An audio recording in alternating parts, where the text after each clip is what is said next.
Mas Deus os abençoe também nesta estação. Quero convidá-lo a abrir a palavra de Deus na carta de Paulo aos Romanos, capítulo 5. Nós vamos proceder à leitura dos primeiros 11 versículos. Romanos, capítulo 5, vamos ler de 1 a 11. Mesmo assentados, com toda a reverência, lemos a palavra de Deus. Justificados, pois, mediante a fé, temos paz com Deus, por meio de nosso Senhor Jesus Cristo, por intermédio de quem obtivemos igualmente acesso pela fé a esta graça na qual estamos firmes, e gloriamo-nos na esperança da glória de Deus. E não somente isso, mas também nos gloriamos nas próprias tribulações, sabendo que a tribulação produz perseverança, e a perseverança experiência, e a experiência esperança. Ora, a esperança não confunde, porque o amor de Deus é derramado em nosso coração pelo Espírito Santo que nos foi outorgado. Porque Cristo, quando nós ainda éramos fracos, morreu a seu tempo pelos ímpios. Dificilmente alguém morreria por um justo, pois poderá ser que pelo bom alguém se anime a morrer, mas Deus prova o seu próprio amor para conosco, pelo fato de ter Cristo morrido por nós, sendo nós ainda pecadores. Logo, muito mais agora, sendo justificados pelo seu sangue, seremos por ele salvos da ira. Porque se nós, quando inimigos, fomos reconciliados com Deus mediante a morte do seu Filho, muito mais, estando já reconciliados, seremos salvos pela sua vida. E não apenas isso, mas também nos gloriamos em Deus por nosso Senhor Jesus Cristo, por intermédio de quem recebemos agora a reconciliação. Vamos orar. Nós agradecemos a Ti, ó Deus, a bênção de estarmos juntos em Tua casa para cultuar-Te. Só o Senhor é digno de todo louvor e de toda adoração. E é com gratidão em nossos corações que nos apresentamos perante a Tua face. Mas agora súplices, para que o Senhor seja servido através da exposição da Tua palavra, esta Escritura sagrada, inspirada pelo Teu Espírito, trazer-nos entendimento espiritual, compreensão da Tua vontade, crescimento espiritual para as nossas vidas. Valha-te, ó Deus, do Teu servo, mesmo diante da sua limitação, mas também tomado pelo Teu Espírito Santo, que fará a comunicação aos nossos corações da Tua palavra nesta hora. É o que Te pedimos, agradecidos em nome de Jesus. Amém. Há variados tipos de alegria. Se eu perguntar aqui, você está alegre? Você, por cortesia, vai dizer, estou alegre. Né? Nós temos alegrias que são momentâneas, alegrias que acontecem por um episódio, alegrias até que nos tomam de surpresa, de assalto, mas há alegrias duradouras, alegrias que ficam, alegrias que são marcadas por tempos mais largos, mais longos da nossa vida. A alegria do casamento, a alegria do lar, a alegria do trabalho, a alegria de poder levar o pão nosso de cada dia como fruto desse trabalho, a alegria da conclusão de um período de estudos, uma graduação. São coisas que ficam marcadas na nossa vida, que quando nós nos deparamos com elas a gente diz assim, que bênção, que prazer, que satisfação, que alegria. Há alegrias fugazes, alegrias absolutamente passageiras, mas há alegrias permanentes. Há alegrias que são muito reservadas. É comigo, é com a gente. É uma coisa que a gente nem quer divulgar, fazer alarde, mas há alegrias extravagantes que a gente se externa de uma maneira muito forte, ultrapassa o nosso próprio limite. Nós podemos observar a alegria em muitos campos da vida. Né? Tem gente que está muito alegre hoje por causa do esporte, né? Bom, nem todos estão tão satisfeitos assim, né? Mas deixa para lá, essa fica entre as alegrias passageiras, né? E, consequentemente, também as tristezas passageiras. A alegria da política, daquele que é vencedor num pleito eleitoral, e a corrida eleitoral já começou, e nós vamos ver quem é que vai continuar feliz depois do pleito. A alegria dos recursos financeiros, do dinheiro que entra no bolso, mas na medida também que ele vai escapando, né? Ele vai saindo, porque tem buraco no bolso da gente. Você já experimentou serzir melhor o seu paletó? Está acontecendo alguma coisa que está escapando, né? Não é propriamente das cédulas, né? Mas do movimento eletrônico que acontece na nossa vida comum financeira, né?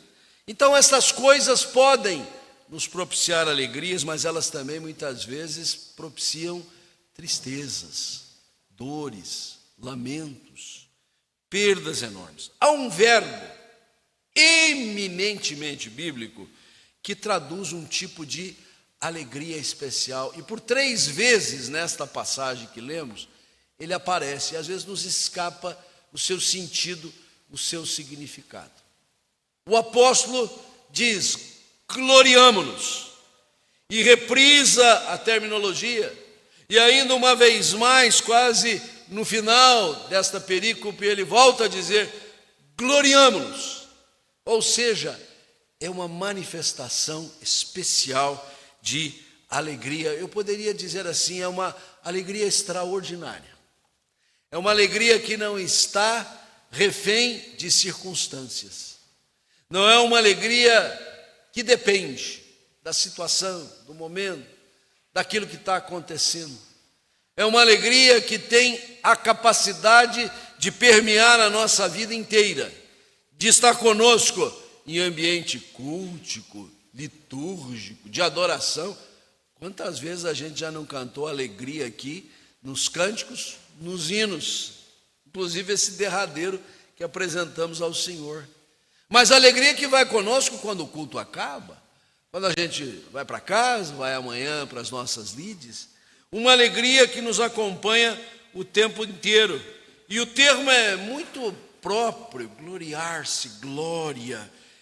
O uso refere ao padrão que deve prevalecer na vida do crente, uma vida cheia de glória, uma vida gloriosa, uma vida de uma gloriosa alegria, de uma alegria gloriosa. É desta alegria extraordinária que nós queremos falar nesta noite, à luz desta passagem.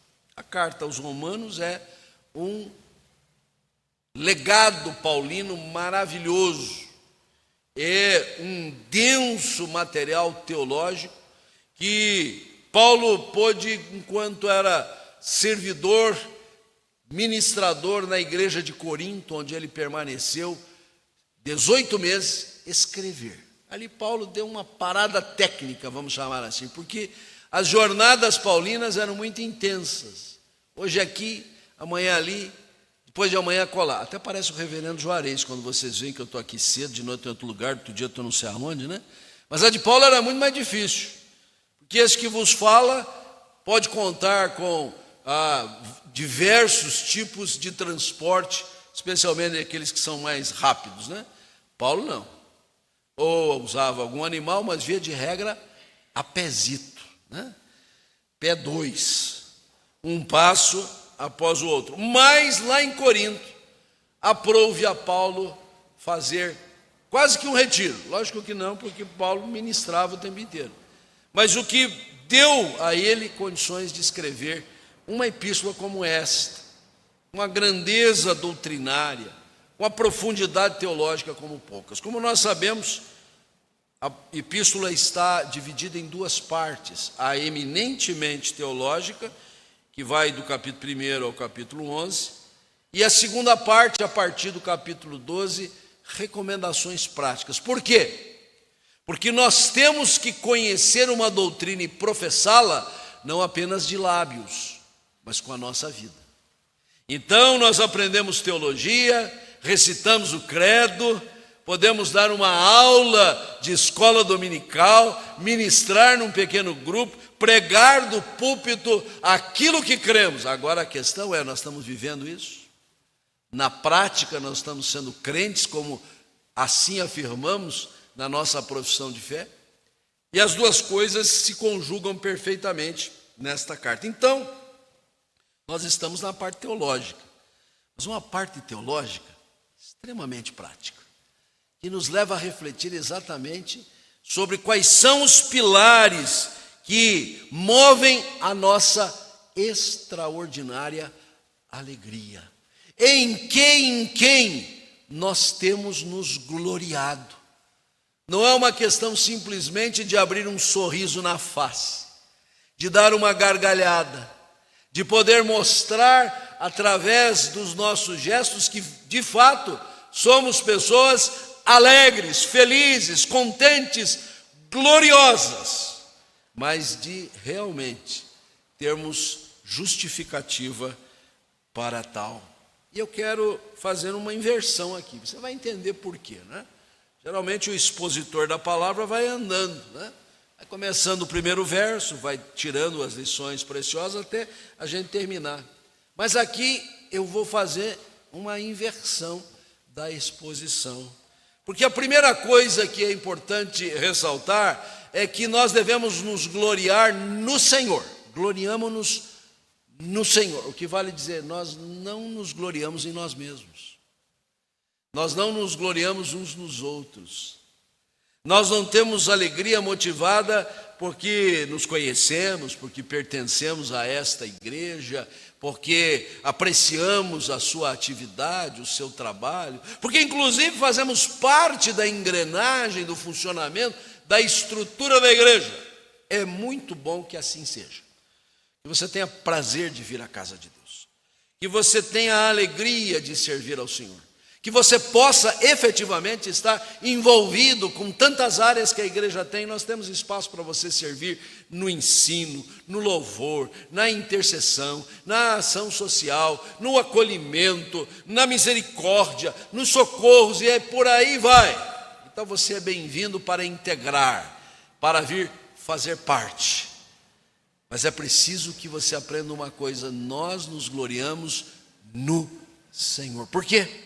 Porque as circunstâncias, as situações, as pessoas, aquilo que estamos fazendo, podem muitas vezes nos frustrar, podem roubar a nossa alegria. O Senhor jamais. O Senhor é fiel em tudo que prometeu e tem sido absolutamente cumpridor das suas promessas, especialmente a promessa de estar sempre conosco, de não nos abandonar. Você vai estar comigo e eu com você. Eu sou muito grato a Deus, aqueles que sempre costumam dizer assim: pastor, estamos juntos. Até quando o senhor não está perto, nós estamos juntos. Estou orando pelo senhor. Como é importante a sua oração a meu favor. Mas de repente você pode falhar na oração, mas o senhor não falhará em atender e responder às nossas necessidades.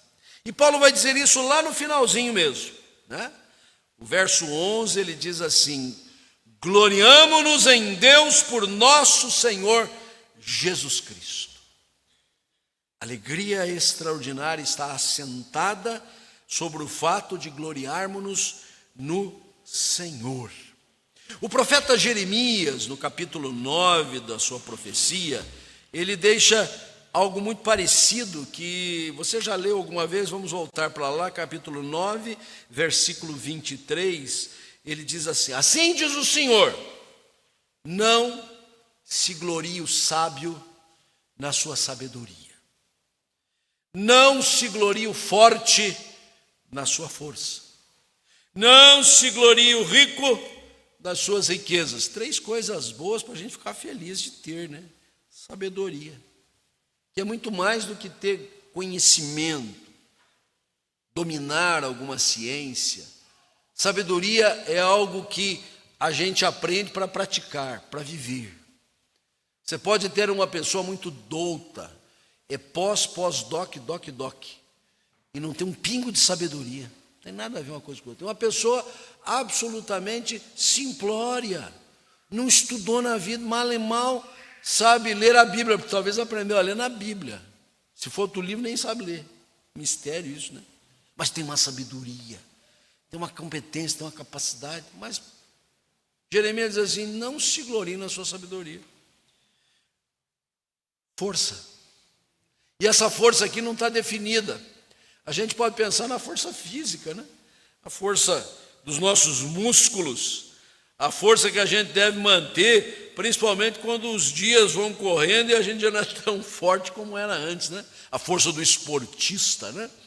Mas essa força pode se desdobrar em outras expressões de força. Força do raciocínio, força que você tem ao comandar determinada instituição. Você é forte ali, né? Todo mundo diz assim: esse é forte, esse aí é forte, né? Ele diz: não, se glorie na sua força. E a riqueza? Riqueza aqui é, literalmente, recursos materiais, financeiros, patrimoniais, que podem trazer uma segurança imediata e principalmente no porvir, né? Você ficar seguro, aquele recursinho que você foi economizando, que está ali garantido nas suas aplicações, nos seus investimentos.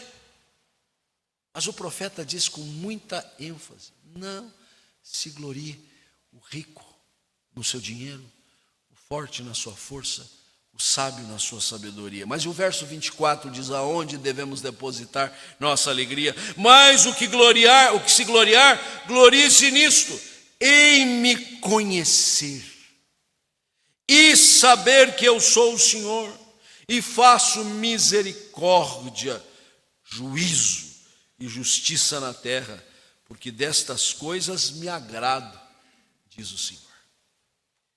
Depositar a nossa alegria no Senhor, em conhecê-lo, e em conhecê-lo saber que Ele é o Senhor, o dono do céu e da terra, aquele que detém todas as coisas com a força do seu poder, aquele que preserva tudo que existe, e é o Deus de misericórdia. Que bom que Deus é rico em misericórdia. Tivemos oportunidade nesse culto de ser lembrados disso, e no momento da contrição, confessarmos os nossos pecados. Mercê de não podemos lembrar de todos, o Senhor sabe que a sinceridade do nosso coração será aceita na sua presença. Mas Ele é o Deus que faz juízo também. E às vezes o juízo que precisa vir sobre a nossa vida pontualmente para nos trazer a razão das coisas. E justiça na face da terra. Qual a razão das nossas alegrias? São as alegrias precárias, passageiras, limitadas, contingentes? Ou a alegria que permanece, que é a alegria no Senhor? Glorie-se nisso, glorie-se no Senhor. Foi o tom proposto por Paulo também na sua carta aos Filipenses, bastante conhecida essa passagem, capítulo 4, versículo 4, quando ele diz assim: alegrai-vos sempre no Senhor. Outra vez digo, alegrai-vos. Paulo reprisa, é repetitivo. Tem uma versão que diz assim: alegrai-vos sempre no Senhor. Não me custa repetir, alegrai-vos. Porque se a gente ficar medindo o nosso regozijo por situações passageiras, nossa alegria será fútil. Mas se nós nos alegrarmos no Senhor, venha o que vier, seja o que for, nós estaremos mantidos na nossa integridade espiritual, no nosso testemunho cristão. Neemias, no capítulo 8, versículo 10, quando narra um momento de arrependimento, de consciência de pecado de Israel, quando Esdras está lendo a lei, e na medida em que a lei ia sendo lida, ou seja, a palavra do Senhor ia sendo proferida, e as explicações eram sendo dadas, o povo começou a chorar, o povo começou a se derramar em lágrimas, porque conheceu e reconheceu a sua pecaminosidade, como estavam andando longe do Senhor. E aí, a certa altura, o próprio Esdras diz assim: não é tempo de chorar, porque nós estamos diante do Senhor, e a alegria do Senhor é a nossa força. De uma face nós vertemos lágrimas, arrependidos pelos nossos pecados, mas de outra, nós nos regozijamos no Senhor, que é capaz de nos perdoar. E é esta tese de Paulo aqui. Por que ele diz para nos gloriarmos no Senhor? Porque a partir do versículo 6, ele deixa todas as razões para nós nos alegrarmos no Senhor. Dizendo assim: Cristo, quando éramos fracos, frágeis, débeis, sem condições de modificar a nossa natureza espiritual, ele morreu a seu tempo pelos ímpios. O Senhor não esperou que a gente pudesse melhorar de conduta, mostrasse algum sinal de que haveria alguma expectativa da nossa parte de sermos mais aperfeiçoados. Ele morreu por nós, na nossa impiedade, na nossa pecaminosidade. E ele avança: dificilmente alguém morreria por um justo. Vá lá que por um bom alguém se anime a morrer. Ninguém faz isso. Mas Deus prova o seu próprio amor para conosco, pelo fato de ter Cristo morrido por nós, sendo nós ainda pecadores. Este foi, se não o primeiro dos primeiros versículos que eu aprendi na minha vida de fé, ainda como um adolescente citando. Fui conduzido a decorá-lo e jamais esqueci, porque ele é central na nossa fé. Nós somos salvos porque o Senhor teve misericórdia de nós. O Senhor amou-nos tanto que enviou o seu Filho, Cristo Jesus, nosso Senhor e Salvador, para morrer na nossa condição de pecadores, na nossa reles condição de pecaminosidade, na nossa triste condição de quem havia errado alvo com o Senhor, mas aprove a Ele revelar o seu amor misericordioso para conosco. Então nós somos alvos do amor de Deus, precisamos nos gloriar no Senhor. Que Deus há que nos ama, sendo nós ainda pecadores. Existe alguma entidade religiosa que possa requerer a nossa atenção, porque nos ama nessa nossa condição? Há muitas expressões de fé no mundo, credos infindos. Quase todos eles ficam sempre apresentando a expectativa da divindade de que se você se esforçar, se você melhorar, se você for dedicado, se você aparecer no culto das 19 horas, mesmo que seja a estação outonal, então ele vai abrir o coração e vai atender às suas preces. Nosso Deus não. Não que nós deixemos de cumprir com aquilo que faz tão bem para nós na nossa jornada cristã, mas Ele nos amou sendo nós ainda pecadores. E como prova máxima disso, mandou o seu Filho para morrer em nosso lugar. Isto posto, o tema da justificação entra em tela, por isso nós temos que nos gloriar no Senhor, sendo justificados pelo seu sangue. Avizinha-se mais uma celebração pascal. Você já está sendo convocado para isso. Você depois examina aí o anúncio do boletim, vai aparecer nos anúncios da tela. E nós estaremos reunidos vários momentos a partir do domingo que vem para relembrar esta dor, esta luta atroz, este sacrifício vicário do Senhor Jesus, que foi conduzido ao Calvário, que foi cravejado no madeiro, que verteu o seu sangue singular, único, precioso, para que nós pudéssemos ver os nossos pecados lavados, purificados, purgados. Há uma transferência. Nós deveríamos estar naquela cruz, ou bilhões de cruzes teriam que estar naquele Gólgota, o que não significaria bom resultado, porque nós não teríamos a competência de apresentar um sacrifício puro. Mas o Filho de Deus morreu por nós, somos justificados pelo seu sangue, e por isso salvos da ira.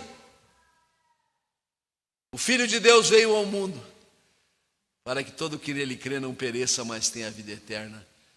mas os que não creem, sobre eles permanece a ira de Deus. Simples assim. Então temos que nos gloriar no Senhor. A justificação, que aliás abre esta página das Escrituras, justificados mediante a fé. Este é o tema primordial da reforma do século XVI, da qual nós somos herdeiros. Quando Martinho Lutero se apercebeu desta realidade, na angústia da sua alma, ele, no seu esforço para conhecer a verdadeira fé, e examinando esta epístola aos Romanos, ele chegou a esta conclusão singela, mas profunda. Não somos salvos por merecimento, por boas obras, mas pela graça de Deus recebida pela fé. É crer que o Senhor Jesus, pela sua justiça, nos outorga a salvação, justificados mediante a fé. E da justificação, chegamos ao corolário da reconciliação. Somos criados pelo Altíssimo. Deus nos fez a sua própria imagem e semelhança. Mas o pecado entrou no mundo. E quando o pecado entrou no mundo, uma região abissal se criou entre o homem e Deus. Por isso o profeta Isaías vai dizer: nosso Deus não está com o ouvido surdo para deixar de ouvir nossas preces, ou seus braços recolhidos para estender-se até nós, mas as vossas transgressões, as vossas iniquidades, os vossos pecados fazem separação entre vós e o vosso Deus. Então uma guerra de dimensões cósmicas se estabeleceu entre Deus e o homem, mas a reconciliação foi formulada pelo Senhor. Por isso, no versículo 10, o tema da reconciliação vem como um corolário. Porque se nós, quando inimigos, fomos reconciliados com Deus mediante a morte de seu Filho, agora, estando já reconciliados, seremos salvos pela sua vida. Se você crê em Cristo como seu único e suficiente Salvador, você já está reconciliado com Deus. A barreira de separação que existia foi derrubada, o muro da inimizade foi estendido no chão. A ponte que se distende para ultrapassarmos o abismo tem forma de cruz, a cruz do Senhor Jesus. E agora reconciliado, nós temos verdadeira vida. Então nós temos que gloriar no Senhor. Não importam as circunstâncias. Quando temos clareza a esse respeito, nossa fé é robustecida, nosso ânimo é estimulado, nossa vida ganha razão de ser, significância. Temos motivo, sim, para a alegria extraordinária. O Senhor fez a reconciliação. Reconciliados com Deus, nada vai nos tirar esta alegria extraordinária. Mas Paulo, naquele tempo especial que dedicou ali entre os coríntios, ele pôde estender um pouquinho mais a sua teologia bíblica, sua teologia cristã, sua teologia escriturística, para nos trazer algo que surpreende à primeira vista. Gloriamo-nos no Senhor, mas também gloriamo-nos nas tribulações. Verso 3. Mas também nos gloriamos nas próprias tribulações. Nem tudo são flores. Há espinhos também na caminhada do crente que tem uma alegria extraordinária. Estranho alegrar-se nas tribulações.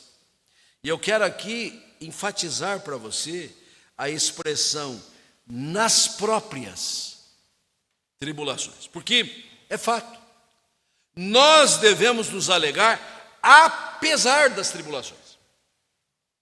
Pacífico, né? Você alegra-se no Senhor, a doutrina deixa você seguro disso, mas vem os percalços, as lutas, as dificuldades, as frustrações, as perdas, as tristezas, os lamentos, surpresas inesperadas. Aí você diz assim: mas eu me alegro no Senhor. eu me regozijo no Senhor, eu me glorio no Senhor. Então, apesar das tormentas, das crises, das tribulações, você gloria-se no Senhor. Mas não é isso que está dito aqui. Aqui está dito com todas as letras: nos gloriamos nas próprias tribulações. Ou seja, o texto bíblico afirma que nós devemos nos alegrar nas tribulações, não apesar delas apenas. Apesar delas é pacífico. Está passando uma tormenta? Está vivendo uma tempestade na sua vida? Você está se sentindo até fraco diante das lutas? É o momento de tribulação na sua vida. Você é instado nesta noite a alegrar-se nas próprias tribulações. Não há nenhum masoquismo espiritual aqui. Não há nenhuma tendência a sofrer gratuitamente. Eu não quero instar com você que olhe para a luta que você está passando e dê uma gargalhada para ela. Seria ridículo. Não é o que a Bíblia quer nos ensinar.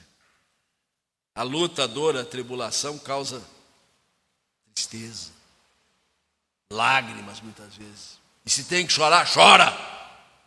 E se tem que se debulhar em lágrimas, assim o faça. Não se economize, não disfarce, não dissimule. Mas as tribulações, elas mesmas, podem nos levar a um estágio de desenvolvimento e crescimento que a gente não imaginava. Pela mão do Senhor, confiando no Senhor, temendo ao Senhor, sendo alcançados pelos seus maravilhosos instrumentos. E Paulo coloca isso em linha, bastante interessante. A gente lê de uma vez, depois vem passo a passo. Final do verso 3. Sabendo que a tribulação produz perseverança, e a perseverança, experiência, e a experiência, experiência. A esperança não confunde. O amor de Deus é derramado em nosso coração pelo Espírito Santo que nos foi outorgado. Agora, passo a passo. A tribulação, ela tem por objetivo provar a fé. Se você está passando por uma luta, uma batalha, um momento que você não imaginava que iria passar na vida, Deus pode estar exatamente usando esta circunstância para testar a sua confiança nele, para provar a sua fé, para saber se você é crente de verdade, se a sua profissão de fé coincide agora com a sua vida, as duas coisas casarem-se. Porque ele diz: sabendo que a tribulação produz perseverança. Perseverança em quê? Na nossa confiança no Senhor, na fé que depositamos nele. Esta fé da qual nós nos gabamos de dizer que temos, que até anunciamos aos outros, que temos assim a incumbência de ser proclamadores do Evangelho. E aí vem essa tribulação para que você possa, por intermédio dela, dizer: mas eu continuo crendo, eu continuo confiando, nada vai nos separar do amor de Deus que está em Cristo Jesus. E Paulo diz isso um pouco mais adiante, no capítulo 8, e faz um elenco de circunstâncias atribuladas. Ele diz assim: angústia, perseguição, fome, nudez, perigo, espada. E a lista pode continuar indefinidamente. Você faz a sua, eu faço a minha aqui. Depois a gente até compara, né? A tribulação tem por objetivo provar a fé, para que a gente persevere nela. E a fé provada é fé comprovada. A prova da fé é para que ela seja comprovada. Por isso, Paulo avança para dizer: a perseverança, experiência. Você é um crente experimentado? Um crente experiente? Não, vamos ser francos, sinceros. Você talvez esteja assim até meio assim acanhado. Pastor, não vou agora dizer: eu tenho muita experiência. Não é para se ensoberbecer. Podemos usar o exemplo do próprio apóstolo, quando dá testemunho na sua segunda epístola, lá no capítulo 12, que ele passou poucas e boas, mas o Senhor deu um espinho na carne para que ele não ensoberbecesse. Então assim, soberba à parte, Nós podemos dar o testemunho da fé, dizer: passei por lutas, batalhas, aflições, fui tomado de assalto. Uma coisa que mexe muito conosco, a saúde física, não é verdade? Quando ficamos doentes, quando gente da nossa casa fica doente, quando pessoas queridas ficam doentes, no seio da igreja, tantas pessoas sempre estão ali frequentando o nosso hall de súplicas nas nossas reuniões de oração, porque estão doentes. Mas aquela situação trouxe experimentação da fé, trouxe experiência no Senhor. Fé provada é fé comprovada. Então nós temos que muitas vezes nos gloriar nas tribulações, que vão nos levar a perseverar na fé, mas vão nos tornar crentes experientes, e esta fé experiente desemboca em esperança confirmada. Da esperança nós vamos falar no final, mas uma leve menção aqui. Fé experiente desemboca em esperança confirmada, porque se trata de uma esperança esclarecida. Paulo diz assim: a esperança não confunde. Tem muita coisa que confunde a cabeça da gente. Se é uma coisa que hoje confunde muitas pessoas, é uma doutrina a partir de uma interpretação equivocada das Escrituras Sagradas. Não falta gente interpretando a Bíblia errada. Aos borbotões tem por aí. Traz uma confusão tremenda para as vidas, para os corações, para coletividades inteiras. Hoje, então, com o uso dos meios digitais, isso se propagou indefinidamente. Mas a esperança confirmada, que vem de uma fé experimentada, que foi provada, ela não traz confusão nenhuma. Ela traz certezas, certificações absolutas na nossa alma, e por uma única razão: o Espírito Santo que nos foi outorgado derrama do seu amor, conforta, consola, orienta, pacientemente conduz. Então tudo desemboca na esperança. Quais são as suas tribulações? Quais são as lutas que você está passando hoje? Eu só tenho uma pergunta: estas realidades têm propiciado o amadurecimento espiritual para você? Tem tornado você uma pessoa mais crente, mais fiel, mais santa, mais disposta a servir ao Senhor? Se isso tem acontecido, glorie-se nas próprias tribulações, não por causa delas. Não há prazer nelas, mas porque elas de alguma forma são um instrumento para nos conferir a bondade, a graça, o amor do Senhor nos nossos corações. Gloriamo-nos no Senhor, gloriamo-nos nas próprias tribulações, mas é óbvio, gloriamo-nos na esperança da glória de Deus. Eu disse que a gente ia de trás para frente. Vamos lá dos versos 6 ao 11 para falar sobre gloriarmos no Senhor. Os versos 3 a 5 para falarmos de gloriarmos nas próprias tribulações. Mas os primeiros 2 versículos nos dão conta de que, se somos justificados pela graça do Senhor mediante a fé, nós temos paz com Deus. Estamos em paz com Deus. Aquela batalha, aquele conflito cósmico foi sanado pela obra redentora do Senhor Jesus. Temos acesso ao nosso Deus pela fé a esta graça, estamos firmes. Então Paulo conclui dizendo: gloriamo-nos na esperança da glória de Deus.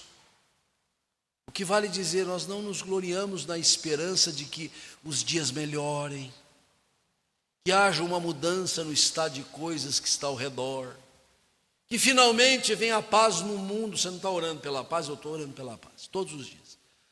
Oro diante desses conflitos mundiais, de proporção assim, muito maior, mas há muitos conflitos que a gente nem sabe que acontece. A imprensa é muito papai sabe tudo, mas ela não sabe tudo e às vezes omite o que está acontecendo em países de outros continentes, que não ganha a repercussão que existe. Vamos orar sempre pela paz. Vamos pedir misericórdia do Senhor. Vamos rogar ao Senhor que se apiede das pessoas, dos povos, das nações, principalmente os mais fragilizados, que são os que mais pagam a conta da guerra. Mas a nossa esperança não está em dias melhores. Nossa esperança não está depositada de que haja juízo na mente das autoridades mundiais para cessar todo o conflito. Porque isso pode acontecer, prazo a Deus aconteça, mas esse mundo jaz no maligno. Se houver alguém com mais juízo, mais ponderação no trono, no governo, isso vai ser bom, mas é temporário. Já aconteceu. Impérios já se levantaram e já foram à derrocada. Então a nossa esperança não pode ser em dias melhores. E olhando assim no privativo, no particular, eu tenho esperança que vou melhorar de vida, né? Eu vou sair dessa situação em que eu estou aqui derrapando o tempo inteiro, melhor minha condição pessoal, material, financeira. Essas coisas são motivos de orarmos. Sim, sempre. Dobre o joelho, clame ao Senhor, Ele é um Deus de misericórdia. Mas a nossa verdadeira esperança está na glória de Deus, porque este é um mundo em decadência, este mundo está sendo defenestrado, mas a nossa alegria, nosso gloriar está na esperança da glória de Deus, nos termos propostos pelo profeta Abacuque.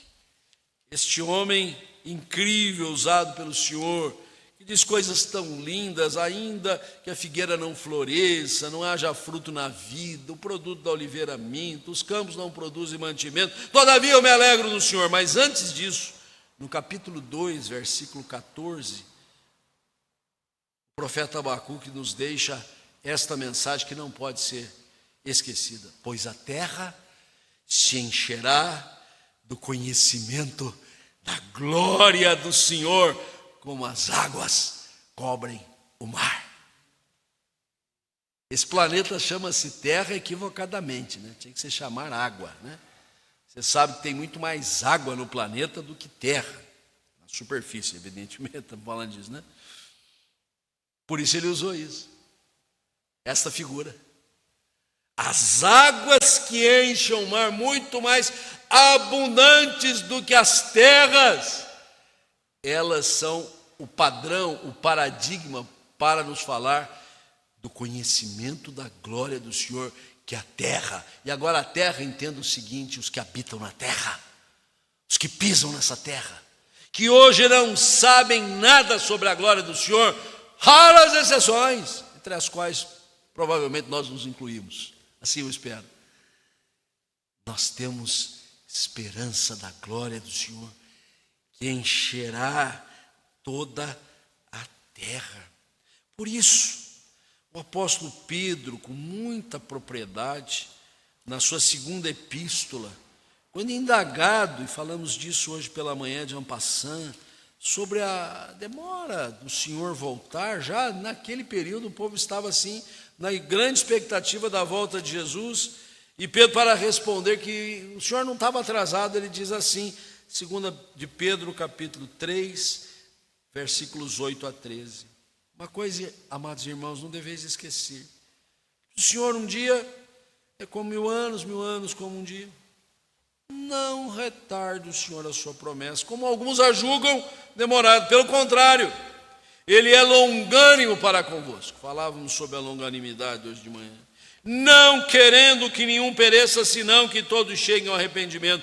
Virá, entretanto, como ladrão, o dia do Senhor, no qual os céus passarão com estrepitoso estrondo, e os elementos se desfarão abrasados, mas a terra e as obras que nela existem serão atingidas.